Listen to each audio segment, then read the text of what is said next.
India வந்துள்ள இங்கிலாந்து அணி பார்த்தீங்கன்னா 5 போட்டிகள் கொண்ட T20 தொடர்ல பங்கேற்று விளையாடிட்டும் இருக்காங்க. இதுல முதல் போட்டி கொல்கத்தாவுல ஸ்டார்ட் ஆச்சு. இந்த போட்டியில டாஸ் வென்ற இந்திய அணி முதல்ல பந்து வீச்ச தேர்வு பண்ணாங்க. முதல்ல களமிறங்கிய இங்கிலாந்து அணியில ஜாஸ் பட்லர் அவர்கள் 68 மட்டுமே அதிரடியாக செயல்பட்டாரு. 44 பந்துகள்ல 8 பவுண்டரிகள் 2 சிக்ஸர்கள் உட்பட 68 ரன்களை குவித்தாரு. அவ்வளவுதான், மற்ற பேட்டர்கள் யாருமே 20+ ரன் கூட அடிக்கல. சொல்ல போனா ஹாரி ப்ரூக் அவர்கள் 17, ஜோஃப்ரா ஆர்ச்சர் 12 ஆகியோர் மட்டும்தான் இரட்டை இலக்க ரன்களையே அடித்தாங்க. இதனால இங்கிலாந்து அணி பாத்தீங்கன்னா 20 ஓவர்ல 132 ரன்களை மட்டும்தான் எடுத்தாங்க. இந்திய அணியில வருண் சக்கரவர்த்தி 4 ஓவர்ல 23 ரன்களை விட்டு கொடுத்து 3 விக்கெட்டுகளை கைப்பற்றினாரு. மேலும் அர்ஷதீப் சிங், ஹர்திக் பாண்டியா, அக்ஷர் பட்டேல் ஆகியோர் தலா 2 விக்கெட்டுகளை கைப்பற்றினாங்க. இலக்கை துரத்தி களமிறங்கிய இந்திய அணியில ஓபனர்கள் சஞ்சு சாம்சன் 26, அபிஷேக் சர்மா 79 ஆகியோர் தொடர்ந்து அதிரடியுமே காட்டினாங்க. இதனைத் தொடர்ந்து சூரியகுமார் யாதவ் 3 பந்துகளை எதிர்கொண்டு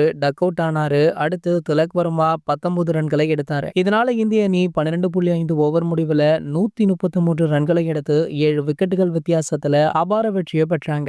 இதனடுத்து பாத்தீங்கன்னா இரண்டாவது T20 போட்டி சென்னையில நடைபெற உள்ளதாம். தற்போது பயிற்சியில ஈடுபட்டு கொண்டிருந்த அர்ஷதீப் சிங் அவர்களுக்கு தசைப்பிடிப்பு ஏற்பட்டுள்ளதால அடுத்த போட்டியில விளையாடுவாரா அப்படின்ற கேள்வி தற்போது எழுந்திருக்கு. அவருக்கு பதிலாக முகமது ஷமி அவர்களை கொண்டு வாங்க அப்படின்னு ரசிகர்கள் தற்போது கோரிக்கை விடுத்துட்டும் இருக்காங்க.